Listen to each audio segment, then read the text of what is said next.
Hello guys, welcome back to my channel Shravani family vlogs. ഇന്നത്തെ പുതിയ വീഡിയോയിലേക്ക് എല്ലാവർക്കും സ്വാഗതം. ഇന്നിതാ രാവിലെ തന്നെ അച്ഛൻ അരവണ പായസം കൊണ്ടുവന്നിട്ട് നമ്മൾ എല്ലാ വീടുകളിലേക്കും കൊടുക്കുകയാണ് കേട്ടോ. നമ്മളിങ്ങനെ മലയ്ക്ക് പോവാത്ത വീടുകളുണ്ടാവില്ല, അപ്പോൾ അവിടെ അവർക്ക് നമ്മൾ അരവണ പായസം കൊണ്ടുപോയി കൊടുക്കുകയാണ്. അതിൻ്റെ കൂടെ അപ്പവും പിന്നെ നമ്മൾ അവിടെ ഉടച്ച തേങ്ങ, നെയ്യ് അങ്ങനെ എല്ലാം കൂട്ടിയിട്ടാണ് കേട്ടോ കൊടുക്കണത്. ഇതേ കണ്ടില്ലേ, അതിൻ്റെ ഇടയിൽ പായസം കൊതിച്ച് അതിന്ന് പായസം എടുത്ത് കഴിക്കാൻ കേട്ടോ. ആ ഇലേന്ന് തൊട്ട് നക്കുകയായിരുന്നു. അപ്പോൾ ഞാനിത് അവസാനം പാത്രം കൊടുത്തതാണ്. അവസാനം വാശിയായിരുന്നു. എന്നിട്ട് ഞാൻ അവൾക്ക് സെപ്പറേറ്റ് ആയിട്ട് ഒരു ഇലയിൽ ഇട്ട് കൊടുത്തു. അപ്പോൾ അവൾക്ക് അങ്ങനെയൊന്നും വേണ്ട എന്ന് പറഞ്ഞിട്ടതായ കണ്ടില്ലേ, ആ തേങ്ങയൊക്കെ എടുത്തതിൻ്റെ ബാക്കി ചിരട്ടയിൽ ഇട്ടിട്ടാണ് കേട്ടോ കഴിക്കണത്. പായസം ഒന്നും ഇല്ല അതിൽ, എന്നാൽ പോലും അവൾക്കത് സ്പൂണും കൊണ്ട് എന്തൊക്കെയോ എടുത്ത് കഴിച്ചില്ലെങ്കിൽ സമാധാനമാവില്ല. അപ്പോൾ അവസാനം ചിരട്ടയിലൊക്കെ ഇട്ടിട്ടാണ് കഴിക്കണേ. ഈ പായസം ഞാൻ കുഞ്ഞാറ്റ കഴിക്കില്ല എന്നാണ് കേട്ടോ വിചാരിച്ചിട്ടുണ്ടായിരുന്നു. പൊതുവെ ഒരു പായസം കൊടുക്കുമ്പോഴും കഴിക്കാറില്ല. അപ്പം അതുകൊണ്ട് തന്നെ എന്താണാവോ ഈ പായസം അവൾക്ക് ഭയങ്കര ഇഷ്ടമായിട്ടുണ്ട്. ഒന്ന് രണ്ടും ചിരട്ടയിലൊക്കെ വേറൊരു പാത്രത്തിലാക്കുക, അങ്ങോട്ടാക്കുക. അവസാനം അവിടെ ഫുള്ള് കളഞ്ഞിട്ട് ആകെ ഒട്ടി പിടിച്ചിട്ടൊക്കെ ആയിരുന്നു. വാശി പിടിച്ചിട്ടാണ് കേട്ടോ ആ പായസത്തിൻ്റെ ഡപ്പ ഒന്ന് തന്നിട്ടുണ്ടായിരുന്നു. പിന്നെ അച്ഛനും അനിയന്മാരും മലയ്ക്ക് പോയി വന്നപ്പോൾ കൊണ്ടുവന്ന കളിപ്പാട്ടങ്ങളാണ്. അച്ഛൻ രണ്ട് പേർക്കും വണ്ടിയാണ് കേട്ടോ കൊണ്ടുവന്നിട്ടുണ്ടായിരുന്നു. എന്താ അനിയൻ ബബിൾസ് കൊണ്ടുവന്നിട്ടുണ്ടായിരുന്നു. അടിപൊളിയായിരുന്നു കേട്ടോ അത്. അപ്പോൾ ഞാൻ ഇതിൻ്റെ സെപ്പറേറ്റ് ആയിട്ട് ഞാനൊരു വീഡിയോ ഇടാം. എനിക്ക് ഭയങ്കര ഇഷ്ടമായിട്ടോ, നല്ല രസമുണ്ട് ഈ ബബിൾസ്. ഈ ഒരു സംഭവം ഞാൻ ആദ്യമായിട്ടാണ് കേട്ടോ കാണുന്ന പോലെയല്ല, ഇതിന് അത്യാവശ്യം നല്ല റേറ്റും ഉണ്ട്. അതുപോലെ തന്നെ നല്ല ക്വാളിറ്റി ഉള്ളൊരു സാധനമാണ്. നമ്മളിങ്ങനെ പൂരപ്പറമ്പിലൊക്കെ പോയാൽ കാണുന്നില്ല, നമ്മൾ സോപ്പും പതയിൽ മുക്കിയിട്ട് ബബിൾസ് വരുന്നത്. അത് ഒന്നോ രണ്ടോ ബബിൾസ് മാത്രമാണ്, പക്ഷേ ഇത് കാണാൻ ഭയങ്കര രസമാണ്. നമ്മൾ സ്പ്രേ ചെയ്യുന്ന പോലെ ആയിരുന്നു കേട്ടോ ബബിൾസ് വരുന്നുണ്ടായിരുന്നു. ഈ ഒരു സംഭവം ഇവിടെ ഇരിക്കാൻ തുടങ്ങിയിട്ട് കുറേ നാളായിട്ട് ഏട്ടൻ വരുമ്പോൾ കൊണ്ടുവന്നതാണ്. പക്ഷേ ഇതിൻ്റെ പേരെന്താണെന്ന് പോലും എനിക്ക് അറിയുന്നുണ്ടായിരുന്നില്ല. ഞാൻ അവസാനം യൂട്യൂബ് സെർച്ച് ചെയ്തപ്പോഴാണ് പാസ്ത എന്നുള്ളത്. എന്നിട്ടാണ് കേട്ടോ അത് എങ്ങനെ ഉണ്ടാക്കേണ്ടത് എന്നുള്ളത് നോക്കിയത്. വേറെ ആരും കഴിച്ചിട്ടുണ്ടായിരുന്നില്ല. ഏട്ടൻ കൊണ്ടുവന്ന സാധനം ഏട്ടൻ മാത്രമാണ് കേട്ടോ കഴിച്ചിട്ടുണ്ടായിരുന്നത്. ഇവിടെ പിള്ളേർക്ക് ആർക്കും ഇഷ്ടമുണ്ടായിരുന്നില്ല. എനിക്ക് പിന്നെ അറിയാലോ, എന്താ പറയുക, നല്ലത് നായിക്ക് ചേരില്ല എന്ന് പറഞ്ഞ പോലെ എനിക്ക് ഇങ്ങനത്തെ സംഭവങ്ങളൊന്നും ഇഷ്ടമല്ല. മാഗി അതുപോലെ ഈ ഒരു എന്താണെന്ന് അറിയില്ല, എനിക്കിതൊക്കെ കാണുമ്പോൾ എന്തോ പോലെ തോന്നും. ഞാൻ പൊതുവേ അങ്ങനത്തെ ഒന്നും കഴിക്കാറില്ല കേട്ടോ. പിന്നെ സനുക്കുട്ടിക്ക് സ്കൂളിലേക്ക് കൊണ്ടുപോകാൻ വേണ്ടിയിട്ട് സോയാബീൻ വറുക്കുകയാണ്. സനുവിന് പിന്നെ എരിവ് ഉപ്പൊന്നും വേണ്ടാത്ത കാരണം വെറുതെ മഞ്ഞപ്പൊടിയും ഉപ്പ് മാത്രം ഇട്ടിട്ടാണ് കേട്ടോ വറുക്കണത്. എപ്പോഴും ചെറുതുണ്ടാക്കിയിട്ടാണ് തോന്നുന്നത്. ഈ ഒരു സോയാബീൻ ആർക്കും ഇഷ്ടമായിട്ടുണ്ടാകുന്നില്ല. ഇത് കഴിച്ചപ്പോഴാണ് സത്യം പറഞ്ഞ ഗോതമ്പിൻ്റെ വേസ്റ്റാന്ന് തന്നെ എന്താ പറയുക, നമുക്ക് മനസ്സിലാവുന്നത്. അത്രയും നന്നല്ലായിരുന്നു കേട്ടോ ആ ഒരു സോയാബീൻ. അത്രയും വലുതായ കാരണം എന്താണെന്ന് അറിയില്ല, തീരെ മോശമായിരുന്നു. ഇനി എന്തായാലും ഈ ഒരു വലിയ സോയാബീൻ ഒരിക്കലും വാങ്ങില്ല. പിന്നെ അന്നൊരു ബുധനാഴ്ച ദിവസമാണ് കേട്ടോ. നമ്മുടെ സനിക്കുട്ടിയുടെ ഹെയർ സ്റ്റൈലൊക്കെ എങ്ങനെയുണ്ട് എന്നുള്ളതൊന്ന് കമൻറ്റ് ചെയ്യണേ. സനുവിന് ഹെയർ സ്റ്റൈൽ ഭയങ്കര ഇഷ്ടമായിട്ടുണ്ട്. ഒക്കെ പുതിയ സാധനങ്ങളല്ലേ, പുതിയ റിബൺ അതുപോലെ ബണ്ണ് ഒക്കെ പുതിയതല്ലേ, അതുകൊണ്ട് തന്നെ ഭയങ്കര ഇഷ്ടമായിട്ടുണ്ട്. ഡ്രസ്സ് അവൾക്ക് തീരെ ഇഷ്ടമായിട്ടുണ്ടായിരുന്നില്ല. ഫൈനൽ ലുക്ക് ഇങ്ങനെയായിരുന്നു കേട്ടോ സനുവിൻ്റെ. എനിക്ക് ഭയങ്കര ഇഷ്ടമായിട്ടുണ്ടായിരുന്നു.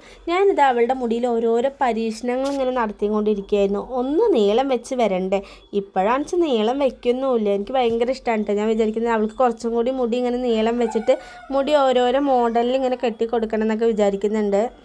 സനുവിനെ സ്കൂളിലേക്കൊക്കെ വിട്ടിട്ട് ഞാൻ ചേലക്കര വർക്കിന് പോകാൻ വേണ്ടിയിട്ട് റെഡി ആയിക്കൊണ്ടിരിക്കുകയാണ് കേട്ടോ. അപ്പോൾ എനിക്കിപ്പോൾ എന്താ അറിയില്ല, 2 ദിവസമായിട്ട് കണ്ണിൽ നിന്ന് ഇങ്ങനെ നന്നായിട്ട് വെള്ളം വരുന്നുണ്ട്.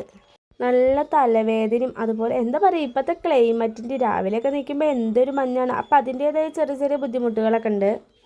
വീട്ടിൽ നിന്ന് ഇറങ്ങുമ്പോൾ തന്നെ ഭയങ്കര ക്ഷീണം ഉണ്ടായിരുന്നു കേട്ടോ. അങ്ങനെ വണ്ടിയിൽ കയറി കാറ്റടിച്ചിട്ടും സുഖമായിട്ട് ഞാൻ ചേലക്കര എത്തുന്ന വരെ ഉറങ്ങിയിട്ടുണ്ടായിരുന്നു. ഞാൻ ബസ്സിലത്തെ വീഡിയോ എടുക്കാൻ വേണ്ടിയിട്ട് വീഡിയോ ഓൺ ആക്കിയിട്ട് വെച്ചിട്ടുണ്ടായിരുന്നു. പക്ഷെ അങ്ങനെ ഉറങ്ങിപ്പോയത് അറിഞ്ഞില്ല കേട്ടോ. പെട്ടെന്ന് ഫോണ് കയ്യിൽ നിന്ന് വീഴാൻ പോയപ്പോഴാണ് നീച്ചത്. അപ്പം വിചാരിച്ചു അങ്ങനെ എന്തായാലും വീഡിയോ എടുക്കുക. ആ ഒരു ഭാഗമാണ് കേട്ടോ നിങ്ങൾ ഇതിൽ ഉറങ്ങണ ആ ഒരു ഭാഗം കണ്ടിട്ടുള്ളത്. ഈ ഒരു ദിവസം നമുക്ക് കൂന് അത്യാവശ്യം സെയിൽ ചെയ്യാനുണ്ടായിരുന്നു കേട്ടോ. അപ്പോൾ നമ്മുടെ ഇവിടെ ചേലക്കര അവിടെ പഞ്ചായത്തിൻ്റെ അവിടെ ആ ഒരു പച്ചക്കറി കടയിൽ മഷ്റൂം ഇങ്ങനെ വേണമെന്ന് പറഞ്ഞിട്ടുണ്ടായിരുന്നു. അപ്പോൾ ഞാനിത് അവിടേക്ക് കൊണ്ടുപോയി കൊടുക്കാൻ പോവുകയാണ് കേട്ടോ. അപ്പോൾ ആ പോകുന്ന വഴിക്ക് ഞാനിത് അവിടെ പൊരിയൊക്കെ വിൽക്കണത് കണ്ടു. അപ്പോൾ ഞാൻ നമ്മുടെ കുഞ്ഞാറ്റയ്ക്ക് ഞാനൊരു പാക്കറ്റ് പൊരി വാങ്ങിയിട്ടുണ്ടായിരുന്നു. അവിടെ നമ്മൾ പൊരി വാങ്ങിച്ചാൽ പിന്നെ അവിടുന്ന് കുറച്ച് കഴിക്കാതിരിക്കലും മോശമില്ല. അപ്പോൾ അതുകൊണ്ട് തന്നെ കുറച്ച് അവിടുന്ന് പൊരി കഴിച്ചിട്ടുണ്ട് റോഡ് കൂടെ നടന്ന് വന്നിട്ടുണ്ടായിരുന്നു. നിങ്ങൾക്കാർക്കെങ്കിലും അങ്ങനെ ഒരു ശീലമുണ്ടോ? അതായത് നമ്മൾ പൂരപ്പറമ്പിൽ കൂടെയൊക്കെ നടക്കുമ്പോൾ നമ്മൾ കുറച്ച് പൊരിയും അലുവയൊക്കെ വിൽക്കണ കണ്ട് അതൊന്ന് കുറച്ച് പൊരിയൊക്കെ എടുത്ത് കഴിക്കാറില്ലേ? അതന്നെയാണ് കേട്ടോ ഞാനും ചെയ്തത്.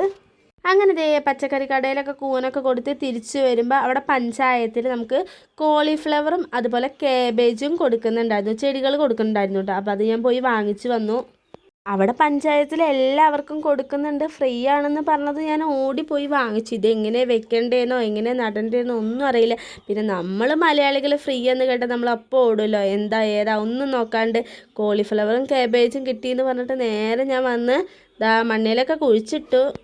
എന്തായാലും ഉണ്ടാവട്ടെ അല്ലേ. പക്ഷെ ഇങ്ങനെയാണോ നടണ്ടേന്ന് അറിയില്ല കേട്ടോ. ഞാനിത് നട്ട് കഴിഞ്ഞിട്ട് അറിഞ്ഞിട്ട് 2 ദിവസം കഴിഞ്ഞിട്ടാണ് കേട്ടോ പറയണത് ഇങ്ങനെയല്ല നടണം, അത് അതിൻ്റെ ചട്ടിയിൽ വെച്ചിട്ട് അങ്ങനെ എന്തൊക്കെയാണ് നടണ്ടേന്ന്. പക്ഷെ എനിക്കറിയുന്നുണ്ടാവില്ലേ. എന്തായാലും ഉണ്ടാവുകയാണെന്ന് വെച്ചാൽ അടുത്ത ഓണത്തിന് നമുക്ക് കറി വെക്കാമല്ലോ. പിന്നെ അതാ നമ്മുടെ നെല്ലിമരത്തിൻ്റെ അരിനെല്ലിക്കയുടെ താഴെയാണ് കേട്ടോ ഞാനിത് നട്ടിട്ടുള്ളത്. അങ്ങനത്തെ കോളിഫ്ലവറും കാബേജൊക്കെ ഉണ്ടാവുന്നത് സ്വപ്നം കണ്ട് ഉച്ചയ്ക്ക് കുറച്ച് നേരം ഞാൻ കിടന്നുറങ്ങിയിട്ടുണ്ടായിരുന്നു. ഉറങ്ങി നീച്ചപ്പോൾ വിചാരിച്ച് കുറച്ച് സാധനങ്ങളൊക്കെ ഒന്ന് ഒതുക്കി വയ്ക്കുക. റൂം ആകെ അലങ്കോലമായിട്ടായിരുന്നു. വല്ല ആക്രിക്കട പോലെ വീട്ടിൻ്റെ ഉള്ളിൽ സാധനങ്ങൾ ഉണ്ടായിരുന്നു കേട്ടോ. അതാ കണ്ടില്ലേ നിങ്ങൾ. പ്രത്യേകിച്ച് ഒന്നല്ല, ഞങ്ങളുടെ മേക്കപ്പ് സാധനങ്ങളും എന്തൊക്കെയോ പഴയതും പുതിയതും ഓരോരോ സാധനങ്ങൾ കിട്ടി അവിടെയും ഇവിടെയും കൊണ്ടേക്ക്. എന്താ പറയുക, ഒരാഴ്ച ഒതുക്കും പിന്നെയും അടുത്ത ആഴ്ച ഇതേപോലെ തന്നെ ആവും. അതാണ് അവസ്ഥ. ഇതൊക്കെ എന്തിൻ്റെ പേപ്പറാന്ന് പോലും എനിക്കറിയില്ല. അതായത് ഇപ്പോൾ കഴിഞ്ഞ വർഷം നമ്മുടെ സനുവിനെ കാണിച്ച ഹോസ്പിറ്റലിൻ്റെ അതൊക്കെ എവിടെയെങ്കിലൊക്കെ കിടക്കുന്നുണ്ടാവും. പക്ഷെ നമുക്കത് തിരയുമ്പോൾ ഒന്നും കിട്ടില്ല. ഇതിപ്പോൾ നമ്മൾ ലാബിൽ ടെസ്റ്റ് ചെയ്യാൻ കൊടുത്തിട്ടും അങ്ങനത്തെ ഒരുപാട് പേപ്പറൊക്കെ ഉണ്ട്. ഇതൊക്കെ ഏതോ വർഷത്തെയാണ്. പക്ഷെ അതൊക്കെ നമ്മൾ ആവശ്യത്തിന് നോക്കുമ്പോൾ ഒന്നും കാണില്ല. നമുക്ക് ഇപ്പോഴൊക്കെ കിട്ടുന്നത്. അതൊക്കുമ്പോൾ എന്തായാലും ഫുള്ളായിട്ട് വൃത്തിയാക്കാമെന്ന് വിചാരിച്ച് എല്ലാ പേപ്പറുകളും മരുന്നും കുപ്പികളും എല്ലാം അത് എടുത്തു കൊടുത്ത് ഉമ്മർത്ത് വെച്ചിട്ടുണ്ടായിരുന്നു. ഇത്രയും സാധനങ്ങളുണ്ടായിരുന്നു കേട്ടോ. അപ്പോൾ അതിൽ ആവശ്യമില്ലാത്ത പേപ്പറുകളും കളയാനുള്ളതൊക്കെ ഒന്നിച്ച് ഞാൻ കളഞ്ഞു. പിന്നെ ഇതാ നമ്മുടെ സനുവിൻ്റെ ആവശ്യമുള്ള സാധനങ്ങൾ റബ്ബർ, പെൻസില്, കട്ടറൊക്കെ ഞാൻ അവൾക്ക് വേറൊരു സെക്ഷനായിട്ട് വെച്ചിട്ടുണ്ടായിരുന്നു. ഈ ഒരു റബ്ബറൊക്കെ ഞാൻ എന്നോ വാങ്ങിയതാണ്. പക്ഷെ ഇതൊന്നും ആ സമയത്ത് കിട്ടുന്നുണ്ടായിരുന്നില്ല. ഇപ്പോഴാണ് കേട്ടോ കിട്ടിയത്. അത് ഞാൻ പറഞ്ഞില്ലേ, അതങ്ങനെയാണ്. നമുക്ക് ആവശ്യമുള്ളപ്പോൾ ഒന്നും കിട്ടില്ല. ഒരു പൊട്ടോ ഒരു സ്ലൈഡോ ഒന്നും തന്നെ കിട്ടില്ല. നമ്മൾ എവിടേക്കെങ്കിലും പോകുമ്പോൾ ഒരു കൺമഷി തിരഞ്ഞാൽ പോലും അവിടെ എവിടെ ഇല്ലാത്തൊരവസ്ഥയുണ്ട്. അതാ കണ്ടില്ലേ, എത്ര സ്കെച്ചോളാണ് ഇവിടെ. സനുവിന് സ്കൂളിലേക്ക് കളർ അടിക്കാൻ വേണ്ടിയിട്ട് സ്കെച്ച് വേണമെന്ന് പറയുമ്പോൾ നമുക്ക് ഇവിടെ ഒന്നും കിട്ടില്ല. ആ സമയത്ത് പെട്ടെന്ന് വാങ്ങുകയാണ് കേട്ടോ ചെയ്യാറില്ല. ഇപ്പം കണ്ടില്ലേ, നമുക്ക് ഇഷ്ടം പോലെ സാധനങ്ങളാണ്. അതുപോലെ തന്നെ ഈ ഒരു വിക്സ് കണ്ടില്ലേ, എത്രയോ തോനെ വിക്സ് ഉണ്ട്. 2-3 ഡപ്പയൊക്കെയാണ് കേട്ടോ വിക്സ് ഇരിക്കുന്നത്. പക്ഷെ പെട്ടെന്ന് വിക്സിനൊരു ആവശ്യം വരും, തലവേദന വരികയൊക്കെയാണ് വെച്ചാൽ നമുക്ക് വിക്സ് തിരഞ്ഞ് എവിടെയും കിട്ടില്ലേ. വീട് മൊത്തം തിരഞ്ഞ് നടന്നാലും നമുക്കതൊന്നും കിട്ടാത്ത അവസ്ഥയാണ്. അതുപോലെ തന്നെ ബഡ്സ് ഒന്നും തിരഞ്ഞാൽ കാണില്ല കേട്ടോ. നിങ്ങൾക്കൊക്കെ അങ്ങനത്തെ അനുഭവം ഉണ്ടായിട്ടുണ്ടോ? എനിക്ക് ഇഷ്ടം പോലെ അനുഭവങ്ങളുണ്ടായി. ഇപ്പോൾ അതാ ഇത്രയും സാധനങ്ങൾ ഈ ഒരാഴ്ച കണ്ടാൽ ഇനി അടുത്ത ആഴ്ച ഒന്നും നോക്കുമ്പോൾ കാണില്ല. അതിപ്പോൾ എൻ്റെ കുറ്റം തന്നെയാണ് കേട്ടോ. എന്താ പറയുക, ഒരു സാധനം എടുത്താൽ പിന്നെ അവിടെ തന്നെ കൊണ്ടുപോയി വെക്കില്ല. അതാണ് കേട്ടോ മെയിൻ പ്രശ്നം. അതൊക്കെ പോട്ടെ, ഇപ്പം നമുക്ക് വെക്കാനൊരു സാധനം ഇല്ല, ഒരു പാത്രം ഇല്ല എന്നൊക്കെ വെക്കാന്ന് വെച്ചാൽ പോട്ടെ. പക്ഷെ അതിനുള്ള എല്ലാ സൗകര്യങ്ങളും ഉണ്ട്. അലമാറയിലാണ് ഷെൽഫ് ഉണ്ട്. ഇതേ കണ്ടില്ലേ, ഇത്രയും ഒരു 5 ഡപ്പകളാണ് ഉള്ളത്. നമ്മുടെ സനുവിന് അമ്മായി തന്നിട്ടുള്ളത് കേട്ടോ. അപ്പോൾ ഇതിലെല്ലാ സൗകര്യങ്ങളും ഉണ്ട്. പക്ഷേ ഇതൊക്കെ എന്താ പറയുക, ഇതിലിപ്പോൾ വെക്കും. ഇപ്പോൾ ഒതുക്കി വെച്ചാലും പിന്നെ നമ്മൾ പിറ്റേ ദിവസം നമ്മൾ എവിടേക്കെങ്കിലും പോകുമ്പോൾ ഇതിന്ന് എടുത്തു കഴിഞ്ഞാൽ പിന്നെ അവിടെയും ഇവിടെയും വെക്കുകയാണ്. അതാണ് ശരിക്കും നമുക്ക് എവിടേക്കെങ്കിലും പോകുമ്പോൾ ഒന്നും കിട്ടാത്തത്. ഇതൊക്കെ ഒതുക്കുമ്പോഴാണ് എനിക്ക് അറിയണത് ഇത്രയും സാധനങ്ങളുണ്ട്. നെയിൽ പോളിഷൊന്നും ഇടാൻ നോക്കുമ്പോഴേ കിട്ടില്ല. ഓരോരോ കുട്ടിയുടെ ഹോസ്പിറ്റലിലത്തെ ബുക്കും ഇതേ കണ്ടില്ലേ, നമ്മുടെ സനുവിൻ്റെ ഹോസ്പിറ്റലിലത്തെ ബുക്കാണ് കേട്ടോ. അപ്പോൾ അതൊക്കെ നമ്മൾ ആവശ്യത്തിന് വേണ്ടി തിരയുമ്പോൾ ഒന്നും കിട്ടില്ല. അതാ ഒതുക്കുമ്പോഴാണ് സത്യം പറഞ്ഞാൽ ഇത്രയും സാധനങ്ങൾ ഉണ്ടെന്ന് തന്നെ അറിയണത്. ചില സമയത്ത് ചിന്തിക്കാറുണ്ട്, ഇതൊന്നും വാങ്ങി കൂട്ടിയില്ലെങ്കിൽ ഇത്രയും പണി ഉണ്ടാവില്ലല്ലോ. ഇതൊക്കെ ഉണ്ടാവുമ്പോഴല്ലേ എന്താ പറയുക, ഒതുക്കാനും പിടിക്കാനൊക്കെ ഉള്ള ബുദ്ധിമുട്ടുള്ളൂ. അപ്പം അതിലും നല്ലത് ഒന്നും വാങ്ങാതിരുന്ന അത്രയും നല്ലതല്ലേന്ന് ചില സമയത്ത് ഞാൻ ചിന്തിക്കാറുണ്ട് കേട്ടോ. മുന്നേ ഞാനിതൊക്കെ ഒതുക്കി സെറ്റാക്കി വെച്ചതായിരുന്നു. ഈ കമ്മലൊക്കെ നല്ല വൃത്തിയിൽ ഒതുക്കി വെച്ചതായിരുന്നു.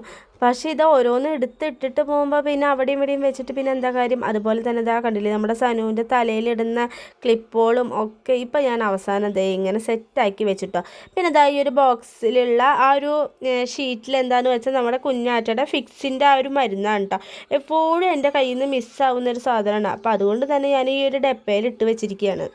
ഓരോ സാധനങ്ങളും ഞാൻ സെപ്പറേറ്റ് ആയിട്ടാണ് കേട്ടോ വെച്ചിരിക്കുന്നത്. ഫസ്റ്റ് നമുക്ക് എപ്പോഴും യൂസബിൾ ആയിട്ടുള്ള കൺമഷി, അതുപോലെ നമ്മൾ ഉപയോഗിക്കാൻ പാകത്തുള്ള സാധനങ്ങളാണ് കേട്ടോ ഫസ്റ്റ് അറയിൽ വെച്ചിട്ടുള്ളത്. പിന്നെ ഇതേ ഈ ഒരു പ്രഗ്നൻസിയുടെ ടെസ്റ്റിൻ്റെ എപ്പോഴും എവിടെയെങ്കിലൊക്കെ ഇരിക്കുന്നുണ്ടാവും. പക്ഷേ എവിടെയെന്ന് എനിക്കറിയില്ല. ഞാൻ എന്താ പറയുക, അതൊരിക്കലും ഞാൻ കളഞ്ഞിട്ടില്ല കേട്ടോ. നമ്മുടെ സനുവിൻ്റെ ആ ഒരു പ്രഗ്നൻസിയുടെ ടെസ്റ്റിൻ്റെ കേട്ടോ. അപ്പോൾ ഞാനത് അപ്പം മുതലേ എവിടെയെങ്കിലൊക്കെ എടുത്ത് വയ്ക്കും. അത് ഇപ്പോൾ ഒതുക്കുമ്പോൾ വേറൊരു സ്ഥലത്തായിരിക്കുന്നു മാത്രം. പക്ഷെ അതെന്തോ കളയാൻ തോന്നുന്നില്ല. അതുപോലെ നമ്മുടെ കുഞ്ഞാറ്റിയുടെ ഉണ്ട് കേട്ടോ. 2 പേരെയും കൂടിയിട്ട് ഞാൻ എടുത്ത് വെച്ചിട്ടുണ്ട്. അങ്ങനെ ദേ എല്ലാ സാധനങ്ങളും ഒതുക്കി വൃത്തിയാക്കിയിട്ട് ക്ലിപ്പുകളൊക്കെ ഒരു സൈഡിലിട്ട് വെച്ച് അതുപോലെ ആവശ്യമില്ലാത്തതും ആവശ്യമുള്ളതൊക്കെ സെപ്പറേറ്റ് ആക്കി ഒക്കെ ഒതുക്കി പിന്നെ അത് ആവശ്യമില്ലാത്ത പേപ്പറുകളൊക്കെ കൊണ്ടുപോയി കത്തിച്ച് അങ്ങനെ നീറ്റാക്കി ഒതുക്കി വെച്ചു. ഈ ഒരാഴ്ച ഒതുക്കുക, അടുത്ത ഒരാഴ്ച ആകെ അലങ്കോലാക്കിയിട്ട് അതിൻ്റെ അടുത്ത ആഴ്ച ഒതുക്കുക. എൻ്റെ ഒരു സ്വഭാവം അതാണ് കേട്ടോ. ശരിക്കും ആക്രിക്കട തുടങ്ങാല്ലേ. ആരെങ്കിലും ആക്രിക്കാരുണ്ടെങ്കിൽ ഒന്ന് പറയണേ. ഈ അടുത്ത് കുറേ നാളായിട്ട് പഠിപ്പിച്ചടുപ്പിച്ച് ഡെയിലി വീഡിയോസ് ഇടാൻ ശ്രമിക്കുന്നുണ്ടായിരുന്നു. പക്ഷെ ഇപ്പോൾ 2-3 ദിവസമായിട്ട് ഇങ്ങനെ ഡെയിലി ഇടാൻ പറ്റുന്നില്ല. ഇനി എന്തായാലും ഡെയിലി വീഡിയോസ് ഇടാൻ പോസ്റ്റ് ചെയ്യാൻ ശ്രമിക്കുക. അതുപോലെ തന്നെ നമ്മൾ ഇത്രയും റിസ്ക് എടുത്ത് വീഡിയോസ് എഡിറ്റ് ചെയ്തും പോസ്റ്റ് ചെയ്യുമ്പോഴൊക്കെ നമുക്കിങ്ങനെ വീഡിയോസിന് വ്യൂസ് കുറയുന്നത് കാണുമ്പോൾ ഭയങ്കര സങ്കടമാണ്. അപ്പം അതുകൊണ്ട് തന്നെ എല്ലാവരും കണ്ട് സപ്പോർട്ട് ചെയ്യാനൊന്ന് ശ്രമിക്കുക. അതുപോലെ തന്നെ നമ്മുടെ ഈ ഫാമിലി വീഡിയോസും വ്ളോഗുകളൊക്കെ ഇഷ്ടമായെങ്കിൽ ഒന്ന് സപ്പോർട്ട് ചെയ്ത് കട്ടയ്ക്ക് കൂടെ നിൽക്കുക. അപ്പോൾ നിങ്ങൾക്ക് ഇഷ്ടപ്പെട്ടെന്ന് വിചാരിക്കണം. അപ്പോൾ പുതിയൊരു വീഡിയോ ആയിട്ട് വരാം. ആദ്യമായിട്ട് കാണുന്നവരാണെന്നുണ്ടെങ്കിൽ നമ്മുടെ ചാനൽ സപ്പോർട്ട് ചെയ്യുക, സബ്സ്ക്രൈബ് ചെയ്യുക, ലൈക്ക് ചെയ്യുക, കമൻറ്റ് ചെയ്യുക, ഷെയർ ചെയ്യാനും